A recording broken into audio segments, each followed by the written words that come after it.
Le DAF Fresh Morning, c'est 104.5 tonnes de bonne humeur. Tous les matins sur Urban FM. Vous êtes sur les 104.5 Urban FM, la station Urban On avec Mosley. Mosley, bonjour. Bonjour Dafresh, bonjour tout le monde, bonjour René Rue. Bonjour Mosley. Comment tu vas ce matin? Ça va très bien. Alors, on va directement dans l'actualité politique ce matin. On va aller sur le site lesgabonais.com qui titre le PDG, le secrétariat exécutif par intérim accusé de gabegie financière. C'est ce qui... Juste là seulement, là, c'est déjà chaud. C'était déjà chaud. En 6 mois, en 3, même pas. En 2 mois et quelques, 2 mois et demi, on va dire.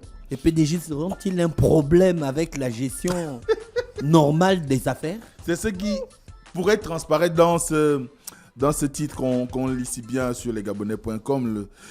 Évidemment, ça part d'un tract, parce qu'il faut restituer les faits, ça part d'un tract. Ce tract-là qui est, vous savez que les choses ont changé à l'époque, par rapport à l'époque. Dans les années 90, on faisait des affiches, des tracts sur papier et on collait sur des murs pour pouvoir attirer l'attention des populations sur X ou Y situation, ou encore on écrivait directement, on taguait directement les murs. Et là, les tracts circulent désormais sur les réseaux sociaux. Encore une fois, ça démontre la force et la puissance avec laquelle les populations, de manière générale, et au Gabon, on a appris à pouvoir communiquer sur un certain nombre d'informations qui peuvent être vraies ou fausses. Parce que il faut savoir que les réseaux sociaux, il faut toujours faire le recoupage d'informations, savoir ce qu'il en est exactement. Et c'est ce que nous avons essayé de faire lorsqu'on a lu cette communication qui présentait le PD, du moins le secrétariat actuel, qui assume l'intérim, notamment dirigé par Luc Oyoubi et qui est vice-président au Sénat. Et dans cette communication, ce qui ressort le plus, c'est que le secrétariat exécutif actuel du Parti démocratique se constituerait comme une mafia sicilienne. C'est-à-dire qu'ils se sont installés comme une bande organisée et ont décidé de faire main basse sur les finances du Parti démocratique gabonais, que le même tract dit être quand même assez volumineux, parce qu'on dit que des comptes étaient quand même bien garnis. On sait quelle était la position du Parti démocratique gabonais lors des dernières élections et même avant le coup d'État du 30 août 2023. Et on sait très bien que c'était le parti au pouvoir. Donc, il y avait nécessairement de la ressource en termes de finances pour pouvoir mettre en musique l'ensemble des actions menées au sein de cette formation. Et dès cet instant, beaucoup estiment aujourd'hui que la gestion qui est celle de Luc Oyoubi, de ses adjoints, en l'occurrence Séverin Diomalf, Divassa, Eloane Zondo, Roselyne Mawanga, épouse Bibala, et Patrick Yoredzan, Axel Jessona Yenoué, Chantal Mebal et l'ensemble des secrétaires nationaux, serait une action qui vise à pouvoir écarter les autres de la capacité à pouvoir aussi bénéficier des émoluments liés à leur statut, parce que quand on lit ce tract, on se rend bien compte que ça doit venir certainement des membres statutaires du Parti démocratique gabonais, dans la mesure où il ne s'agit pas ici de financer les activités des militants, mais beaucoup plus des questions d'émoluments en termes de rémunération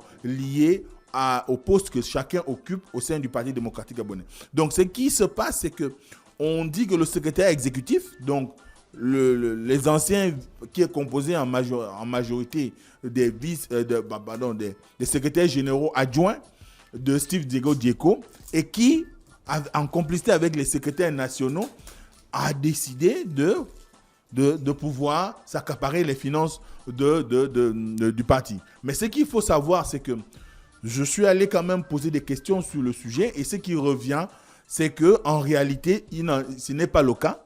Simplement que le parti a eu à émettre récemment des chèques à l'endroit de tous les membres statutaires, donc ceux qui doivent bénéficier d'une rémunération au sein du Parti gabonais, y compris les employés, qui gardent toujours par devers eux ces chèques-là. Sauf que la situation du 30 août, que tout le monde connaît, a eu pour effet dans un premier temps, j'ai envie de dire de la saisie, mais sinon du blocage des comptes. On bloque les comptes, on a bloqué les comptes du Parti démocratique gabonais, et que cette situation a fait que pendant 2 mois, les hiérarques du PDG qui occupent des fonctions au sein de l'appareil de direction ne bénéficiaient pas des émoluments liés à leurs fonctions.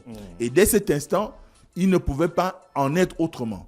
Ensuite, on se retrouve dans une posture, ou du moins dans une situation où, évidemment, lorsqu'ils ont émis l'échec, certains sont allés toucher, sauf que par la suite, ils ont été rattrapés par des questions de procédure. Parce qu'il faut savoir que la signature qui était celle de Steve Nzengo Dieko bénéficiait quand même de la réglementation en vigueur au sein du parti parce qu'il avait été choisi, nommé par le secrétaire exécutif, nommé par le président du parti, donc leur distingué camarade Ali Bongo Ondimba. Et dès cet instant, il avait l'impérium, donc la signature nécessaire. Or, l'intérim assumé ou assuré par Luc Ouyoubi devait quand même aller dans le sens de pouvoir chercher les voies et moyens à rentrer dans la légalité qui lui permettrait de bénéficier d'avoir le droit d'apposer sa signature sur les actes administratifs et voire financiers du parti. Donc, c'est cette procédure-là qui, au finish aujourd'hui, est en cours parce que le CTRI, avec les banques où sont domiciliés les comptes du Parti démocratique gabonais, ont décidé de, à nouveau, bloquer ces comptes-là pour permettre à ce qu'il y ait une régularisation, on va dire, du parti en termes de représentation. Donc, les banques, ce n'est pas la scène politique où, parce que le secrétaire général se trouve en résidence surveillée ou que le DCP soit devenu AFON, que le secrétaire général adjoint, un des secrétaires généraux, donc soit devenu le secrétaire général par intérim, de facto, selon, bien sûr, les textes du parti, même si là aussi on lit dans le tract, ça a été fait en toute légalité, certainement qu'il serait dans une idée de convocation d'une assemblée générale qui aurait pu permettre à ce que les militants se désignent celui qui pourrait les représenter durant la période d'intérim. Sauf que les textes, je crois que c'est ce qu'ils ont appliqué en mettant Luc Ouyoubi au secrétariat général par intérim. Et dès cet instant, ce dernier ne pouvait que suivre la procédure, saisir les banques de la nouvelle configuration. Et je crois que c'est ça aussi, peut-être on ne l'a pas suffisamment dit, il y avait aussi un effet derrière par rapport aux dernières rencontres qu'il y a eu entre ce secrétariat exécutif par intérim et les différents, on va dire, démembrements du parti en termes de gestion du parti, notamment le conseil consultatif des sages, les membres du comité permanent. Donc, avec toutes ces rencontres-là, certainement, c'était aussi pour discuter de ces questions-là. Parce que le PDG n'a pas que les actifs politiques, il y a aussi des employés. Et les employés doivent être payés. Et dès cet instant, il faut engager des procédures qui permettent à ce qu'on soit en règle vis-à-vis de ces personnes et payer les arriérés de salaire de 2 mois ou 2 mois et demi, bientôt 3 mois, depuis la survenue du coup d'État. Donc, dès cet instant, on est vraiment dans cette ambiance qui veut que le retard accusé ou le fait que certains se soient présentés dans les banques et qui n'ont pas pu toucher leur argent, c'est ce qui a certainement créé le courroux. Mais ça dénote aussi de l'ambiance qui est désormais aussi au sein du PDG parce que lorsqu'on voit, il y a un clivage aujourd'hui, il faut vous souvenir qu'il y a des militants du sud du Gabon qui ont dernièrement exprimé leur volonté de partir du PDG, donc de démissionner. Et que il y a beaucoup de hiérarques aujourd'hui qui sont en train de jouer leur avenir parce que on ne sait pas quelle sera la configuration à l'issue de l'éventuel congrès qui pourrait être organisé, étant donné que les instances de direction du PDG ont dernièrement acté le fait qu'il fallait organiser un congrès, changer de dénomination et aller dans l'inscription d'une réforme générale du parti, du moins en profondeur, pour permettre à ceux qui sont en conformité avec la nouvelle donne qui est celle aujourd'hui de penser au Gabon, de penser à l'avenir réel du Gabon en termes de développement économique, social et politique. Donc, dès cet instant, on est vraiment dans une situation qui fait qu'il y a eu la création d'un ensemble de situations au sein du parti liées aux événements du 30 août qui fait qu'on a des camps qui ont vu le jour. Il y a le bloc du secrétariat exécutif, quoique même dans ce secrétariat exécutif intérimaire, il y a quand même des voix dissonantes parce que tout le monde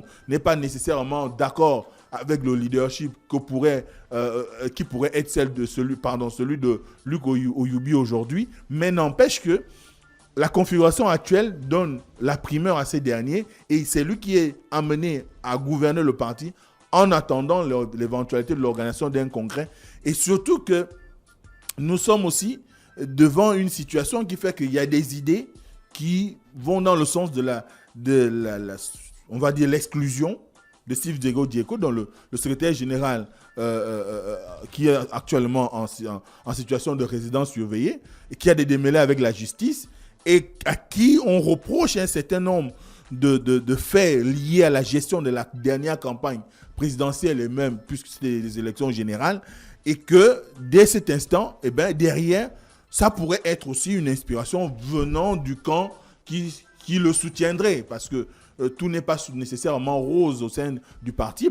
Il y a certains qui estiment qu'ils ont été foulés aux pieds par Steve Dieko et ceux qu'on appelait les tenants de la Young Team, quoique le track signifie clairement que ceux qui sont aujourd'hui au secrétariat exécutif par intérim sont des membres connus, notoirement connus, proches de la Young Team. Mais n'empêche que quand on regarde un tout petit peu, on est aussi dans un clivage qui veut qu'il y a un besoin aujourd'hui pour les uns et les autres de pouvoir bénéficier des avantages qui sont les leurs, mais que cela se fasse dans un cadre qui permette à chacun de se comprendre. Certainement qu'il s'agit d'un malentendu, puisqu'on ne peut pas comprendre que certains soient allés toucher des chèques émis par la signature de qui de droit, et que finalement on se retrouve avec d'autres à qui on a opposé un refus. Et dès cet instant, ça crée quand même des suspicions. Mais de ce que j'ai pu entendre, de ce que j'ai pu recouper comme information, il se trouve que c'est juste une question de procédure et que le secrétariat par intérim est actuellement en train de travailler à la résolution du problème pour permettre à ce que tous ceux qui doivent bénéficier des émoluments ou qui d'un salaire au niveau du Parti démocratique puissent être servis dans les banques. Est-ce que tu t'es rapproché d'un hiérarque du PDG? Oui, tu connais bien Patrick Yogo, par exemple. Oui, effectivement, je me suis rapproché d'un hiérarque, je ne vais pas donner son nom, mais c'est lui qui, effectivement, m'a donné la situation exacte de ce qui se passe.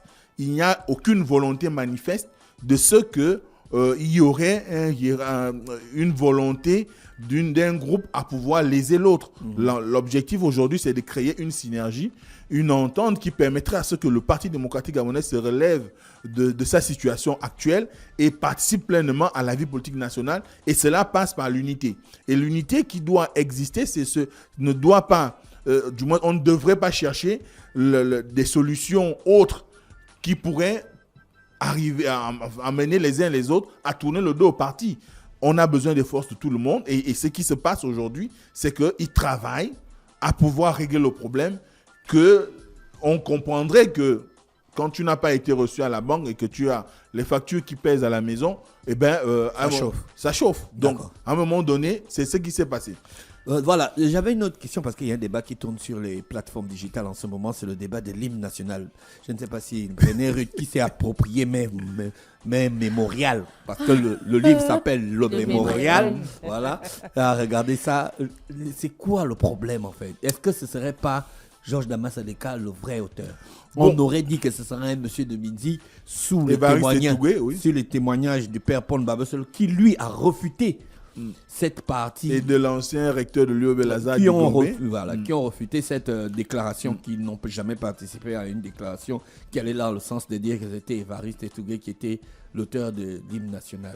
Alors, ce qu'il faut savoir, c'est que cette histoire d'auteur de l'hymne national, c'est pas un débat d'aujourd'hui. Ça, on remet juste au jour la question parce que nous sommes dans le vent de la restauration. Et c'est ça la restauration.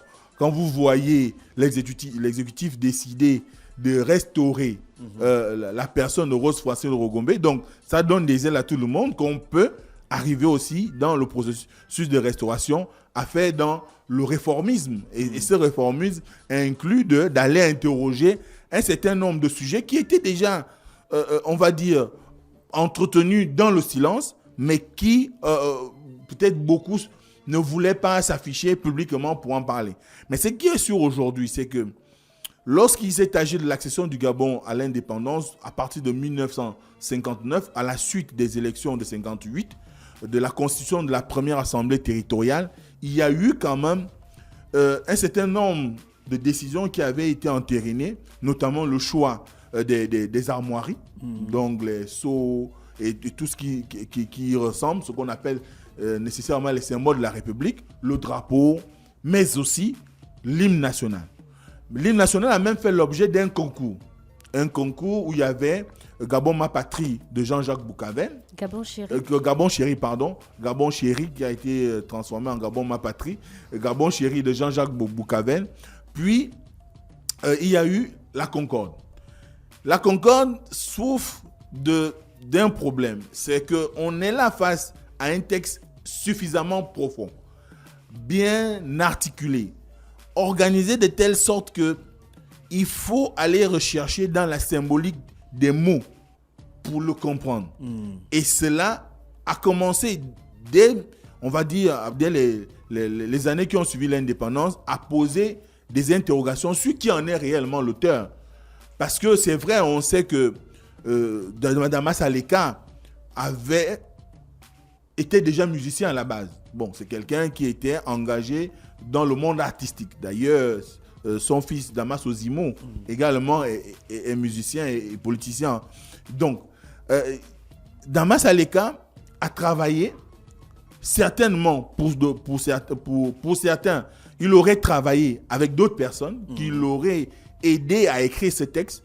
On a avancé effectivement le nom d'Évariste Etougué, qui était un enseignant originaire de la région de Mindik, mais également Joseph Ngwa, qui est quelqu'un que tu as un petit-fils que tu connais, qui travaille avec nous, Chris Da Crazy, son grand-père, et qui était diplomate, mais également d'autres auteurs, d'autres personnes. Et cela a créé une suspicion qui ne dit pas son nom. Parce que je me rappelle encore, là aussi, on avait eu une discussion lorsque j'étais à l'université Omar Bongo avec le défunt professeur Ratanga Atos, qui avait jugé que l'histoire a décidé de retenir Damas Aleka comme l'auteur. Mais il peut y avoir eu des gens qui l'ont aidé dans la rédaction. C'est comme vous voyez aujourd'hui des personnalités telles que Michael Jackson. Mais quand tu écoutes un certain nombre de chansons de Michael Jackson, tu ne peux pas savoir qu'il y a la touche de Quincy Jones ou de R. Kelly. Voilà, c'est la même chose de Lady Gaga, de Rihanna par exemple, c'est l'exemple le plus palpant pour le monde actuel. Elle n'a presque pas écrit ses chansons, mais elle performe dessus. Donc, ce qui se passe, c'est que dans l'artistique, on peut avoir une idée, surtout que c'était dans le cadre d'abord d'un concours. C'est sûr que Damas Aleka a eu l'idée et il a décidé d'associer un certain nombre de personnes pour pouvoir arriver à l'écriture. Mais il est dit, Mosley, que Gabon chéri était de Boucavel et que la Concorde était de Etougué. Damas Aleka. Ça, c'est le mémorial. Ah, non, ça, c'est pas le mémorial. Non, selon les ragots, donc il faut commencer par selon les ragots. D'où je dis, en fait, il est dit, selon mes recherches et autres, en fait, que beaucoup peuvent trouver, Gabon chéri devenu Boucavel va être retenu en même temps que la Concorde de Etougué. Donc, monsieur Damas Aleka, qui est un haut cadre de l'État, tombe sous le charme de la Concorde et décide de la composer. C'est ainsi que la Concorde sera retenue comme l'hymne national du Gabon. Et c'est là encore le problème. Mais qui n'est pas, on n'a pas de preuve de ce en réalité, c'est les pas... sources. Les sources. Vous pouvez écrire. Il est dit qu'on peut écrire à Paul Mbabe. On a dit que Paul Mbabe se l'a refusé. Lui m'a dit officiellement, il paraît, il s'est excusé auprès de la famille. La famille qui avait même fait le déplacement chez lui. Bon, on ne sait pas. Ça reste de l'ordre des ragots. Mais ce qui est sûr, c'est que même là aussi, ce n'est pas Georges Damas Aleka qui a fait la composition des musiques. Les musiques ont été faites par un prêtre qui enseignait la musique au collège Bessieux. Certainement que c'est pourquoi j'ai fait le parallèle avec les Michael Jackson. Il se pourrait que Damas Aleka soit celui qui soit allé présenter officiellement la chanson, parce que c'est à la base une chanson lors du concours, c'est-à-dire c'est lui qui allait la jouer et la chanter. Peut-être que les autres n'avaient pas suffisamment de niaque pour aller au devant de la scène et chanter devant tout le monde, et que lui étant déjà dans la musique, eh bien, les autres ont estimé que c'est lui qui pouvait avoir cette capacité à pouvoir aller la présenter. Bon, rien n'en sait, il faut qu'on fouille. Est-ce qu'il y a des archives? Parce que j'ai écrit un petit livret, tu te rappelles, sur la question qui toujours n'est pas encore sorti, qui n'est pas encore sorti officiellement. Mais il y a que, quand on a discuté avec un certain nombre de personnes, moi par exemple, j'ai eu Par contre, le regret de ne pas avoir consulté Jean-Marc Eko ou encore de ne pas avoir rencontré Joseph Ngoua, qui était encore vivant lorsque nous commencions la radio. Mais des discussions que j'ai eues avec des personnes comme Dakrezi qui était proche de son grand-père, il lui disait des choses de ce genre. Lui, il est Pas proche plus. de ses grands-parents, hein, Chris Dakrezi. Voilà, pas plus. Mais j'aurais aimé discuter avec ces personnes-là. Mais il y a que ce débat existe depuis fort longtemps. Mais ça ne date pas rencontre les d'aujourd'hui. vieux. Oui. Pourquoi on ne rencontre jamais les vieux chez nous? Pourquoi on ne va pas parler avec ces gens? Après, tu as dit que tous les vieux n'ont pas la sagesse. Hein. Non, il y a des vieux qui ont la sagesse. Tu as vu le monsieur qu'on a Tous reçu les la vieux. dernière fois. Il connaît beaucoup de choses. Oui. Voilà, c'est une idée.